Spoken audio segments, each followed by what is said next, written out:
metabolismo del glucógeno. Y también había otro tema que es el de la vía de las pentosas fosfato, que no lo vamos a poder ver ya, ¿no? Porque ya no hay mucho tiempo. Pero sí el metabolismo del glucógeno, ¿no? Por eso la clase es un poco pesada, porque vamos a avanzar dos temas. Y vamos a avanzar la cadena respiratoria, y vamos a avanzar la glucólisis, pero no es la única vía metabólica la glucólisis de la glucosa. Hay otras vías metabólicas, ¿verdad? Esas vías las vamos a ver acá en el metabolismo del glucógeno. ¿El glucógeno qué es?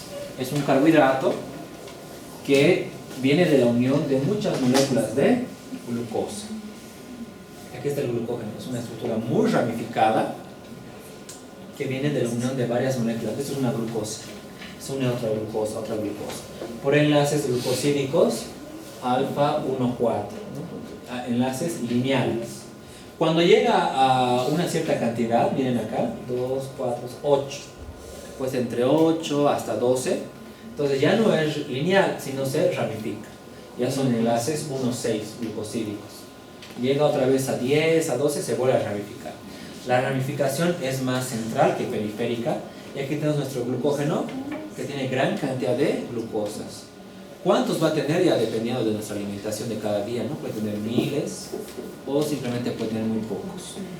Entonces, el glucógeno es la forma de almacenamiento de los carbohidratos en nuestro cuerpo. Se almacenan en forma de glucógeno en muchas células, pero principalmente en el hígado y en el músculo, y en menor medida en otras células, ¿no?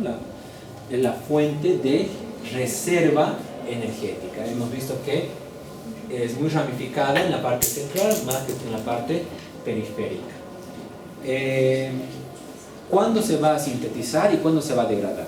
Pues aquí juega un papel muy importante dos vías metabólicas: la glucogénesis, que es la síntesis de glucógeno, y la glucogenólisis, que es la degradación de glucógeno. Entonces, son dos vías opuestas. Uno me va a sintetizar y otro me va a degradar. Pero ustedes saben que la glucosa tiene que estar activada para poder seguir cualquier vía metabólica. Entonces, la forma de activación de la glucosa es en forma de glucosa 6-fosfato, si nos acordamos. Entonces, si yo tengo mi molécula de glucógeno y quiero liberar una glucosa, esta glucosa tiene que estar liberada de manera activada. Y se libera en forma de glucosa 1-fosfato. Hace una isomerización y se convierte en glucosa 6-fosfato. Y luego esta glucosa 6-fosfato tiene que hacer tenemos que sacar el grupo fosfato y se tiene que convertir en glucosa para poder ser liberada hacia la sangre, por ejemplo, ¿no? Si no puede convertirse en glucosa, se va a quedar dentro de la célula y directamente sigue la glucólisis. Eso ya de qué va a depender de cada célula, Por ejemplo, la célula muscular, el músculo almacena glucógeno, pero la glucosa 6-fosfato no puede generarnos glucosa, no puede ser liberada. ¿Se acordarán ustedes que la forma de poner una cadena a la glucosa y que no salga de la célula es en forma de glucosa 6-fosfato? Entonces, como la célula muscular no puede transformar la glucosa 6-fosfato en glucosa, no puede liberar glucosa hacia la sangre. Por eso siempre se tiene que acordar, la célula muscular es egoísta, ¿no? No libera glucosa, sino que libera glucosa solamente para que ella la pueda utilizar, porque no tiene esa enzima. Esa enzima se llama glucosa 6-fosfatasa, no la tiene. En cambio, el hígado sí la tiene. Entonces, el hígado libera glucosa 1-fosfato, glucosa 6-fosfato, y gracias a la glucosa 6-fosfatasa libera glucosa y lo libera hacia la circulación sanguínea para que otras células lo puedan utilizar. Entonces, el hígado es lo opuesto al músculo, ¿no? Es una célula muy dadora, ¿no? Da glucosa para que todas puedan tener. Es como la mamá. En cambio, el músculo no puede dar.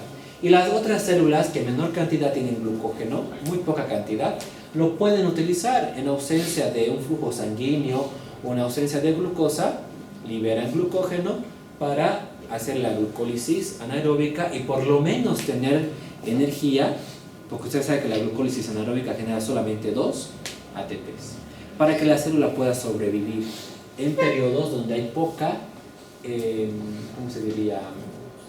Flujo sanguíneo, ¿no? Cuando disminuye el flujo sanguíneo, no hay oxígeno, entonces la célula puede liberar su glucógeno, ¿ya?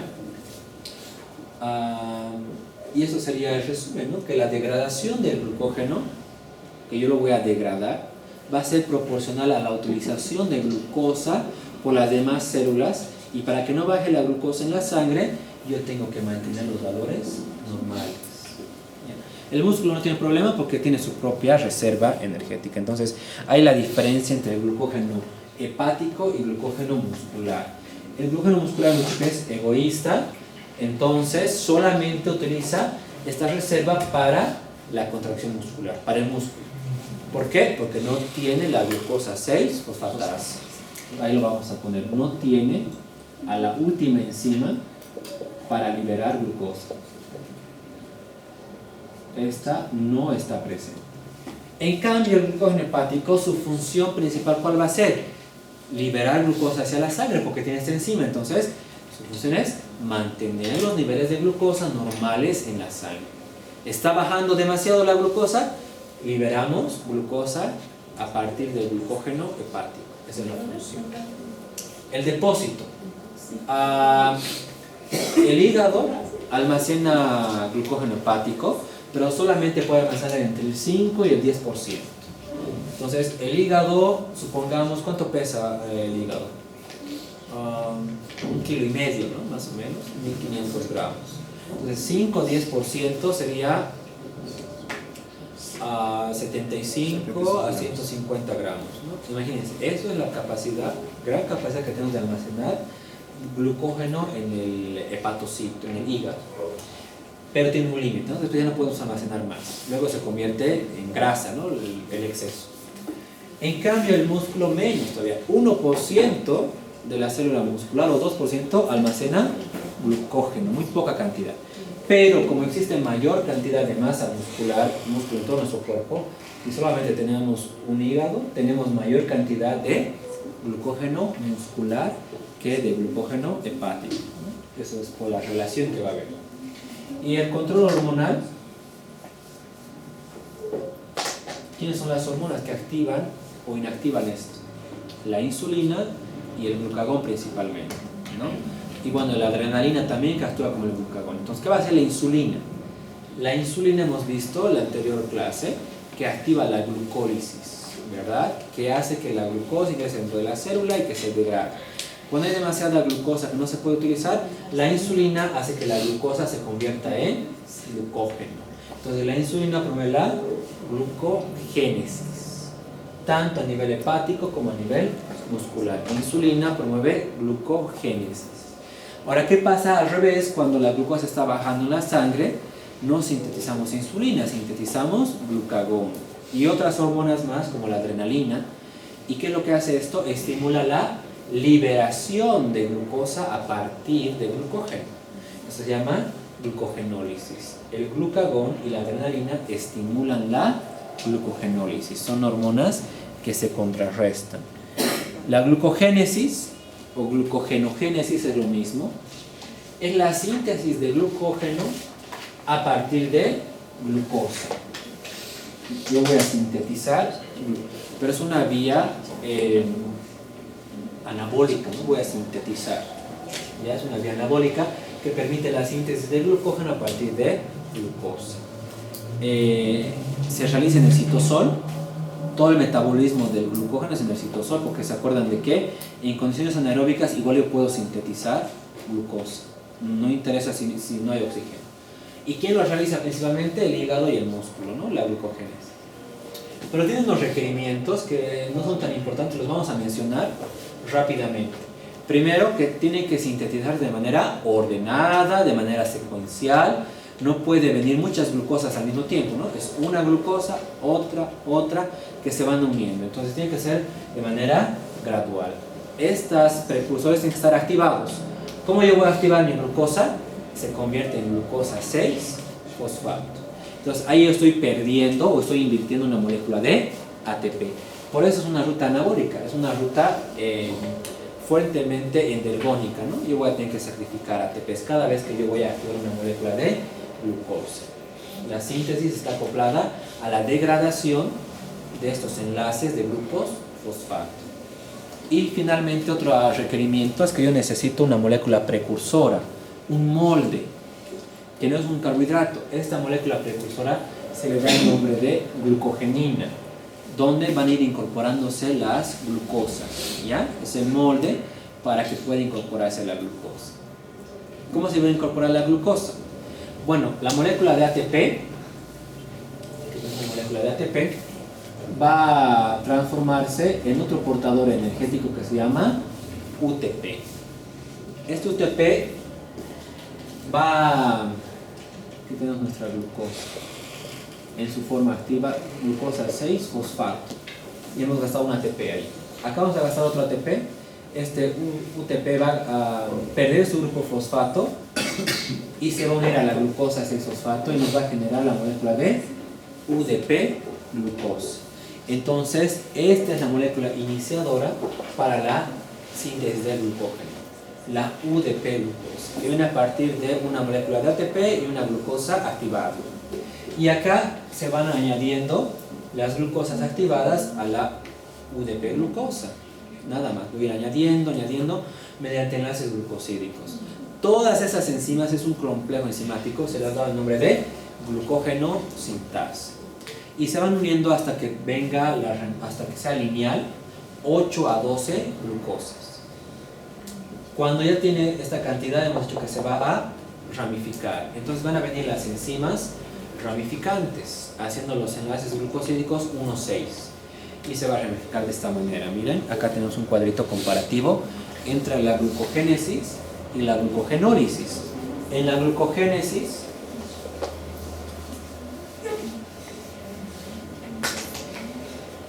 tengo mi glucosa 6-fosfato en esta forma activada. Puede seguir cualquier vía metabólica, ¿no? La glucólisis, puede seguir otras vías que no hemos visto, o puede seguir esta vía que es la glucogénesis, glucogenogénesis. Esto es dentro del hepatocito o dentro de la célula que va a almacenar glucógeno. Glucosa 6-fosfato, glucosa 1-fosfato, nos genera la UDP-glucosa, que se van uniendo nuestras glucosas activadas acá por el complejo enzimático glucógeno sintasa.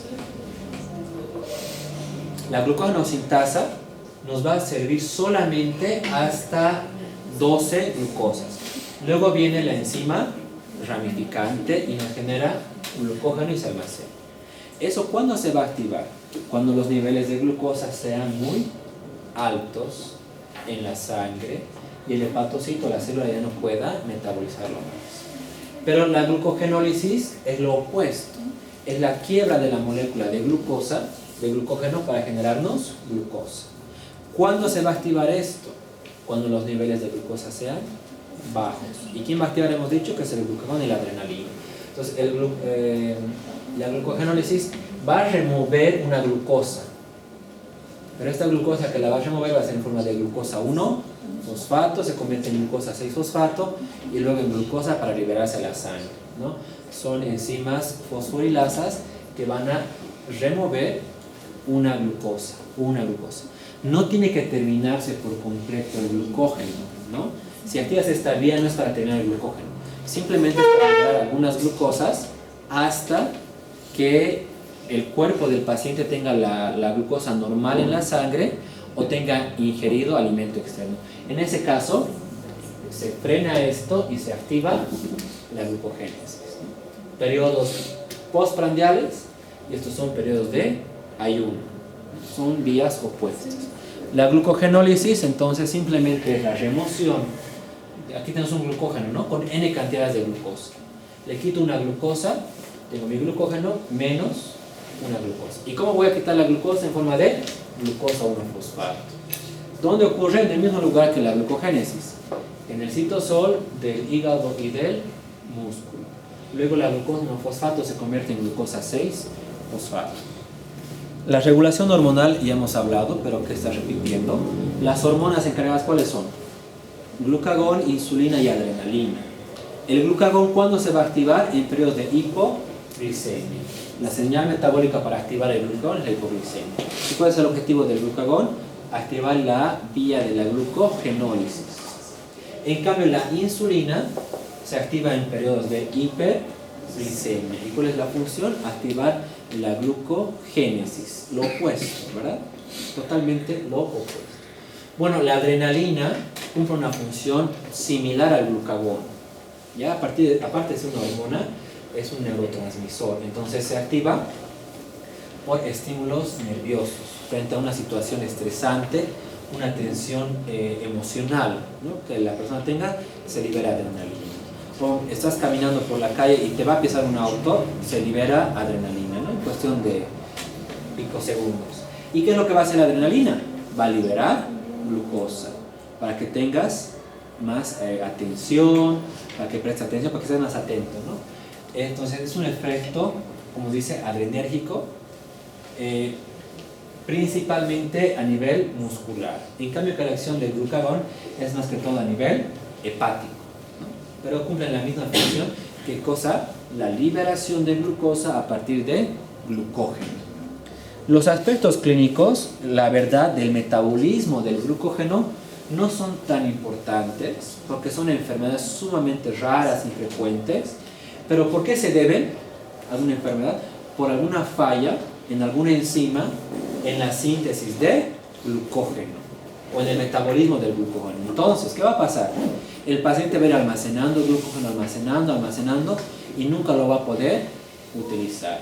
A estas alteraciones metabólicas, en cualquier alteración del metabolismo del glucógeno, se le da el nombre de glucogenosis. Las glucogenosis ya son patológicas, ¿verdad? Son enfermedades, patologías, por un mal metabolismo del glucógeno. Siendo la más grave, como ejemplo le he puesto la enfermedad de von Gerke, donde no hay la enzima glucosa 6-fosfatasa hepática. Nada hay. Entonces es terrible para el paciente. Generalmente mueren a muy temprana edad, si es más terrible. Tú estás consumiendo carbohidrato, lo estás almacenando en forma de glucógeno, ¿no? Luego cuando necesitas no lo vas a poder utilizar. El paciente le da hipoglicemia, hace algún ejercicio o una tensión emocional grave y muere el paciente. Obviamente va a tener hepatomegalia, ¿no? Gran cantidad de glucógeno que se está almacenando en el hígado de manera patológica. A todo eso se llama glucogenosis, alteraciones en el metabolismo del glucógeno. Y la última vía metabólica que la vamos a ver es la gluconeogénesis. Entonces ya hemos visto glucólisis, glucogenólisis y glucogenogénesis. Ahora la gluconeogénesis. El énfasis está en que vamos a sintetizar de nuevo, ¿no? De la nada. Síntesis de glucosa a partir de compuestos que no sean carbohidratos. Porque si fuera carbohidratos sería glucogenólisis, ¿verdad? Entonces, aquí vamos a ver cuáles son esos compuestos glucogénicos y cómo se van a sintetizar. La gluconeogénesis igual es una vía anabólica, ¿no? Síntesis de glucosa a partir de sustancias que no sea el glucógeno. Entonces, ¿qué vías metabólicas nos sintetiza glucosa? La glucogenólisis y la gluconeogénesis, ¿verdad? Solamente que esta es catabólica y esta es anabólica. Pero las dos están controladas ¿por qué hormona? Por el glucagón. Las dos son activadas por el glucagón. Glucogenólisis, degradas glucógeno, sintetizas glucosa. Gluconeogénesis, sintetizas glucosa a partir de otros compuestos más pequeños que lo vamos a ver. Pero las dos están activadas por glucagón. Es decir, se van a activar cuando los niveles de glucosa vayan bajando en la sangre. Y se pueden activar simultáneamente. Se activa la glucogenólisis, ¿no? Estamos degradando el glucógeno, y se activa gluconeogénesis. Con el objetivo, especialmente cuando hacemos ejercicio, ¿no? Se activan las dos para mantener los niveles de glucosa normales en la sangre. Acá en este cuadro está resumido todas las vías metabólicas de la glucosa. Entonces acá, por ejemplo, lo primero que va a pasar, ¿qué va a hacer? Degrado carbohidrato, genero glucosa. La primera vía es la glucólisis, correcto. Entonces, la glucólisis convierte, la insulina activa esto, la glucosa en piruvato. El piruvato, glucólisis anaeróbica, lactato. Glucólisis aeróbica, acetilcoenzima. Esta parte de acetilcoenzima, sustrato inicial del ciclo de Krebs, cadena de transporte de electrones, fosforilación oxidativa. Eso es lo normal que pasa en todas las células, la glucólisis y toda esta cadena respiratoria. Pero si tú tienes demasiada glucosa, por producto de división, no vas a poder generar más ATP. Entonces, ¿qué vamos a hacer? La vamos a almacenar. La almacenamos en forma de glucógeno. A esta vía se llama glucogenogénesis, ¿no? Lo que acabamos de ver. Y se almacena en el hígado y en el músculo. Eso es lo que pasa. ¿Quién va a activar esto? También la insulina. Ahora, cuando está bajando los niveles de glucosa, porque ya no hay ATP, se activa lo opuesto. ¿Qué vamos a hacer? Liberamos las reservas energéticas de glucógeno y sintetizamos glucosa. ¿Qué se llama esa vía? Glucogenólisis. ¿Quién la activa? El glucagón. La glucogenólisis. ¿Qué más vamos a hacer? Cuando la glucosa está bajando, activamos la gluconeogénesis, lo que vamos a hablar hoy. ¿Y quién va a activarlo? El glucagón. La gluconeogénesis utiliza otros compuestos, por ejemplo, el lactato, ¿verdad? El lactato que viene de la glucólisis anaeróbica, la gluconeogénesis lo convierte en piruvato y lo convierte en glucosa. Eso es gluconeogénesis, la síntesis de glucosa a partir de otros compuestos que no sea el glucógeno. ¿Qué compuestos? Tenemos 4 compuestos o sustancias gluconeogénicas. El lactato, que ahorita lo acabamos de ver, que viene de la glucólisis anaeróbica y que utiliza el hígado. ¿Quiénes hacen gluconeogénesis? El hígado y el riñón principalmente. Y lo convierte en glucosa. Aminoácidos. Las proteínas, especialmente puede ser del músculo. El músculo es que tiene más cantidad de proteínas, pero también es el más egoísta, ¿no? Tarda en dar, pero libera sus proteínas y nos genera aminoácidos. Algunos de estos aminoácidos se convierten en glucosa. Eso es gluconeogénesis. Los triglicéridos se degradan del tejido adiposo, nos liberan glicerol y ácidos grasos. Este glicerol se convierte en glucosa, gluconeogénesis. Y finalmente una molécula que no lo hemos visto, propionilcoenzima A. Es una molécula especial que viene de la degradación de algunos ácidos grasos. Entonces, algunos ácidos grasos, además de generar acetilcoenzima A, generan propionilcoenzima. ¿Qué ácidos grasos? Los que tengan cadena impar de carbono, digamos 11, 13, 15.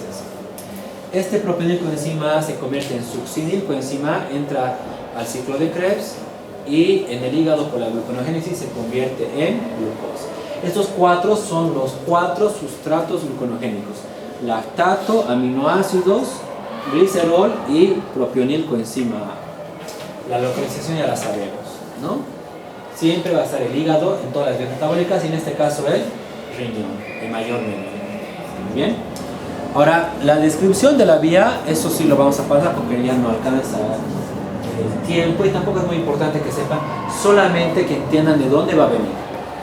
El piruvato, ¿de dónde puede venir? Del lactato, de algunos aminoácidos glucogénicos y de propionilcoenzima A y de glicerol, ¿verdad? Esta ruta es biloculada, ocurre una parte en la mitocondria y otra parte en el citosol. Si se acuerdan de la glucólisis, es lo opuesto. Miren, de la glucólisis era glucosa, glucosa 6-fosfato, fructosa, las 2 triosas, fosfonolpiruvato, hasta generarnos piruvato. Aquí es lo opuesto, el piruvato nos genera el acetato, malato y sale de la mitocondria, sigue todas estas reacciones químicas hasta generarnos glucosa. Es exactamente lo mismo, ¿ya? Lo que sí me interesa es la última reacción química, que se acuerden, de glucosa 6-fosfato para glucosa es la enzima glucosa 6-fosfatasa, que es una de las enzimas regulatorias importantes para la liberación de glucosa hacia la sangre, ¿verdad? Ahora, por ejemplo, el glicerol de los triglicéridos ingresa a este nivel, se convierte en dihidroxiacetona, gliceraldehído 3-fosfato, y nos genera glucosa. Entonces pueden ingresar a diferentes niveles los sustratos gluconeogénicos. Acá del ciclo de Krebs, por ejemplo, el propionil coenzima, ya les mencioné yo, ¿no? Se convierte en succinilcoenzima A, ingresa al ciclo de Krebs, que es anaplerótico, oxalacetato, piruvato, y nos genera glucosa, sustrato gluconeogénico. El glicerol que les dije, ¿no? Ingresaba como hidroxiacetona, gliceraldehído 3-fosfato, glucosa. Entonces, ¿qué más? Algunos aminoácidos que se convierten en piruvato nos generan glucosa. Eso es gluconeogénesis, la síntesis de glucosa. ¿Cómo vamos a regular? ¿Cuál sustrato voy a utilizar primero? No hay un orden. Eso depende de cada célula, de la habilidad. Y aquí es la regulación de la vida. De la habilidad de cada célula de utilizar los sustratos gluconeogénicos, ¿no? Para poder sintetizar esta glucosa, ¿no? Obviamente el hígado es el que va a poder utilizar todos los sustratos gluconeogénicos. Y la otra regulación es la regulación enzimática, que ya hemos visto que las enzimas forman parte de la regulación para activar o inhibir cualquier vía metabólica.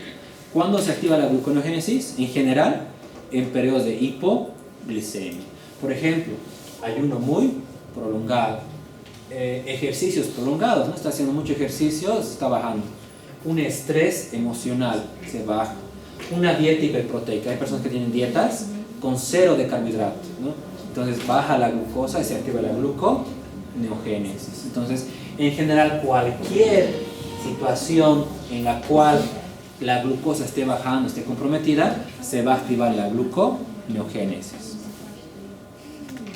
Sistemas de control de la gluconeogénesis y de la glucólisis. La gluconeogénesis y la glucólisis son opuestas. Esta degrada la glucosa, esta sintetiza. Nunca la vamos a encontrar juntas estas dos. Imposible. Si se activa una, la otra se inactiva. Eso es lo que nos dice este sistema de control. Aparte que a esta le activa la insulina y a esta le activa el glucagón. Entonces son opuestas. Ni patológicamente, nunca tienen un control controlado estas dos, ¿no? Se tienen que controlar simultáneamente. Comes y se activa la glucólisis, ¿no? Estás en periodos de ayuno muy prolongados, se activa la gluconeogénesis. Tienen funciones opuestas.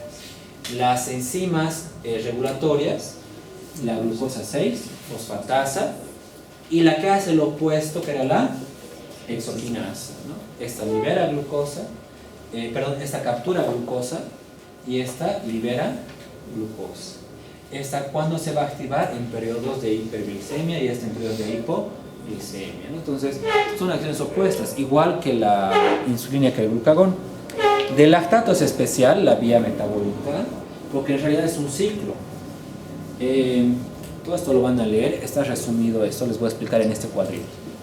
Acá, el lactato, ¿de dónde viene? De la glucólisis anaeróbica. ¿Y quién genera? Por ejemplo, el músculo es el que más genera glucólisis anaeróbica, no puede hacer glucólisis anaeróbica. Entonces utiliza la glucosa y genera lactato, ¿no? Por la contracción muscular. Ese lactato no le sirve al músculo, de hecho le molesta, lo lleva hacia la sangre, porque mucho lactato impide la glucólisis, ¿no? Y el músculo deja de trabajar, entonces lo lleva hacia la sangre. En la sangre lo captura el hígado, ¿no? Que es un sustrato, que es un órgano gluconeogénico. El hígado lo convierte el lactato en piruvato y luego lo convierte en glucosa por la gluconeogénesis. La glucosa puede ser almacenada si es que no necesitamos en forma de glucógeno, o puede ser liberada hacia la sangre cuando hay hipoglicemia y el músculo puede volver a utilizar. Es un ciclo. Ese ciclo se llama el ciclo de Cori. Este es el ciclo de Cori. Pero también puede pasar de que se libera glucosa del hígado hacia la sangre y otra célula lo va a utilizar. Ahí se rompe el ciclo y otra célula lo utiliza como fuente de energía. Pero el lactato es uno de los sustratos gluconeogénicos más comunes utilizados. ¿Por qué? porque siempre estamos generando lactato nosotros por la glucólisis anaeróbica. El eritrocito genera lactato normalmente. Otro ciclo es el de la alanina. Hemos visto que hay algunos aminoácidos glucogénicos que van a liberar, se van a liberar de las proteínas y nos van a generar aminoácidos que se pueden convertir en glucosa. Eso se llama el ciclo de la glucosa-alanina. Es algo similar al del lactato, donde tenemos gran cantidad de proteínas, nuevamente en el músculo, ¿verdad? Entonces, el músculo, y esto no ocurre, primeramente ocurre el lactato, luego el glicerol. Esto es algo de lo último que va a ocurrir de la gluconeogénesis, la utilización de aminoácidos. Entonces, los aminoácidos que vienen de proteínas a nivel muscular se van a tener que degradar. Al degradarlo, vamos a quitar la parte amina y nos va a generar un cetoácido. Y este se va a convertir en glutamato, que es un aminoácido intermediario de la degradación de todos los aminoácidos. Y este glutamato, juntamente con el piruvato, nos va a generar alanina, que es un aminoácido glucogénico.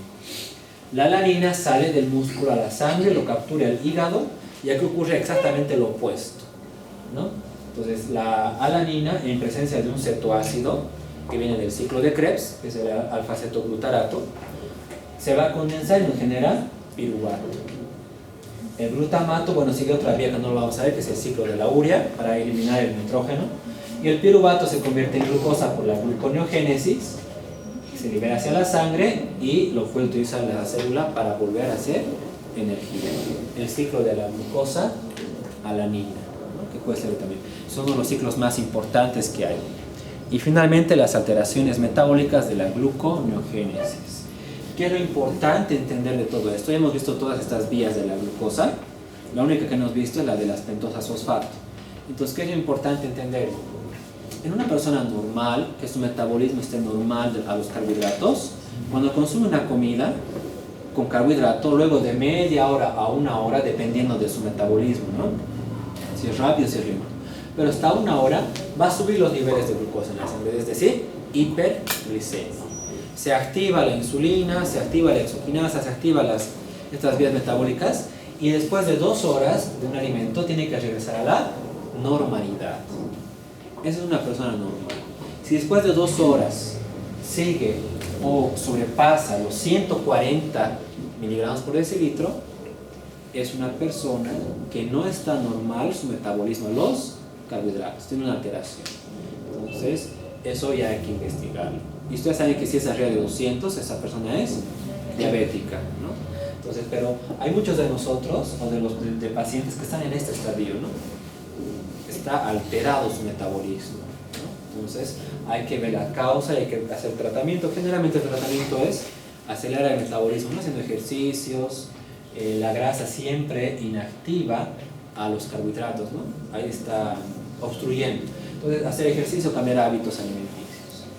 Si los niveles de glucosa aumentan demasiado en la sangre, ustedes saben del umbral renal, ¿verdad? Que si hay demasiada glucosa en la sangre, más de 160, 180, va a tener que ser eliminada por la orina, ¿no? Por la filtración glomerular. ¿Por qué?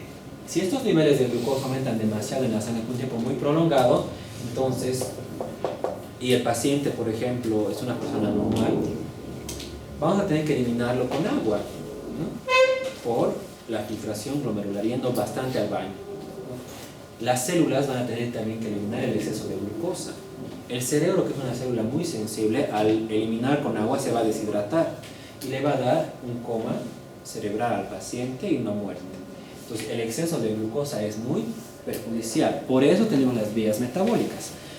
Si la glucosa disminuye drásticamente después de una comida, por debajo de los niveles normales, ¿qué va a pasar? No va a haber glucosa para algunas células, nuevamente el cerebro se va a quedar sin glucosa, no va a tener energía para generar ATP, muerte cerebral y muerte del paciente. Entonces, los niveles de glucosa elevado en la sangre o bajo en la sangre son fatales. Por eso tenemos estas vías metabólicas que regulan a la glucosa, ¿no? Está muy elevada, ¿qué se va a activar?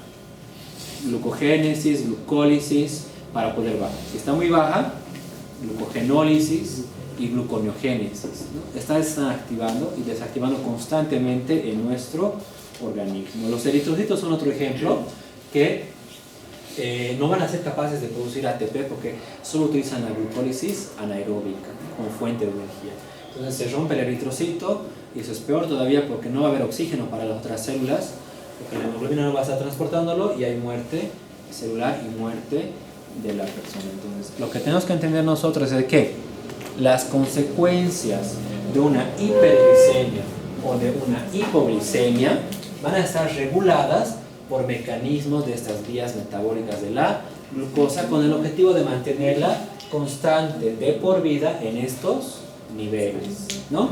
O se activa una vía o se activa la otra vía constantemente de acuerdo a nuestro estado. Tenemos el estado postprandial o el estado de ayuno y se van a activar diferentes vías metabólicas, ¿no? Inclusive ha habido investigaciones, pacientes con inanición muy prolongada, pacientes que después de 5 o 6 meses de inanición que no han consumido absolutamente nada, su glucosa no ha disminuido drásticamente, ¿no? Ha bajado hasta 60, por ejemplo. ¿Y por qué no ha disminuido drásticamente? Porque se han activado, pues, ¿no? El hígado activa la glucogenólisis para liberar glucosa. Se activa la gluconeogénesis a partir del lactato, de la alanina, del glicerol, de las proteínas, de todo lo que hay en nuestro cuerpo para que la glucosa esté normal o no baje drásticamente en la sangre. Eso es lo que nosotros tenemos que entenderlo, cómo trabajan conjuntamente estas vías metabólicas para mantener los niveles de glucosa normal en la sangre. Con eso hemos terminado los temas de carbohidratos.